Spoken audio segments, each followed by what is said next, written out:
integrating our health and social care to provide a good quality service for our older people.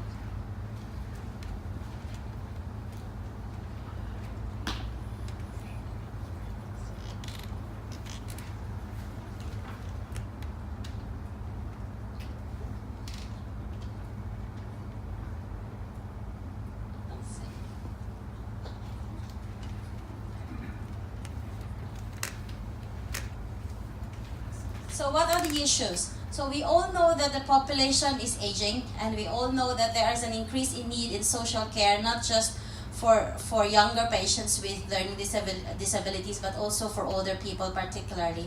And we are expecting an increase of more than 50% of patients or older people in West Essex needing care. So why do we really need to have to do this? Because if you experience coming into a hospital with your loved ones, all we needed for our loved ones is to come in, get it sorted and fixed, and I'm happy to go back home in my own comfortable environment. But we all know that older people spend longer in ED. They are high likely to be admitted. They decondition quicker. For any patients staying longer than 2 or 3 hours in our trolley in ED, obviously it causes harm to them, particularly those patients who are high risk, let's say patients with dementia. When they come into a very unfamiliar environment, then they get so disorientated. So just to give you a snapshot of what is happening and what is the issue we are experiencing in our hospital. So generally, we have around 45 or 40 to 45 patients, older people, above 75 attending our ED. But we know that there is a bigger risk of when we keep them longer in the ED, they deteriorate so rapidly comparing to you and me. If you put me in a trolley for 6 hours, maybe you won't be able to ask me to stand up and run a marathon here.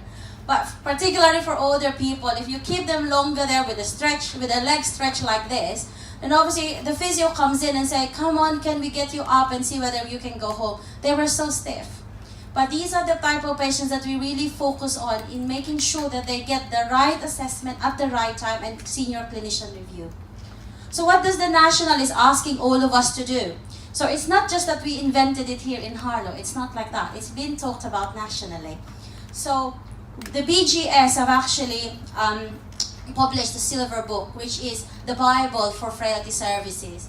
Also, we have the opportunity to be aware of the 6 A's of managing emergency admissions. And all of those documents are actually asking all of us to provide an acute frailty unit, which is a gatekeeper for all hospitals to make sure that the patients are not being swallowed into the admission beds.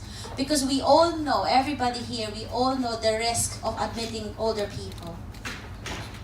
So what are we doing at Princess Alexandra Hospital? We work in a kind of an acronym called FRAIL. So we find them, we recognize, we assess, we intervene, and we also provide a long-term solution. But this is not just for acute services. This is working in partnership with our community or primary care colleagues and social services. As I've said, this is an example of your health and social care organization. So what we started in 2016, and we are still developing up to now, is we started having a frailty short stay unit, which is our John Snow unit at the moment.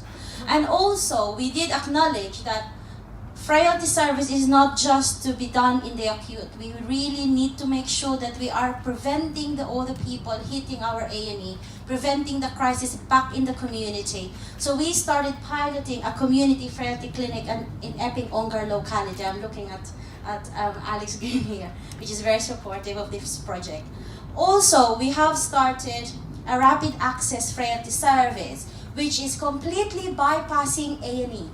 So just imagine the benefit of that. So if your loved ones come in with a fall, it's a recurrent fall, there was no injury, there was no fracture, what we do is pull them straight from the rapid assessment and streaming all the way to the frailty service. And some of them, if we have a call from the paramedics, we completely bypass A&E. So they come to us directly from the ambulance, in the community, all the way to the frailty assessment unit.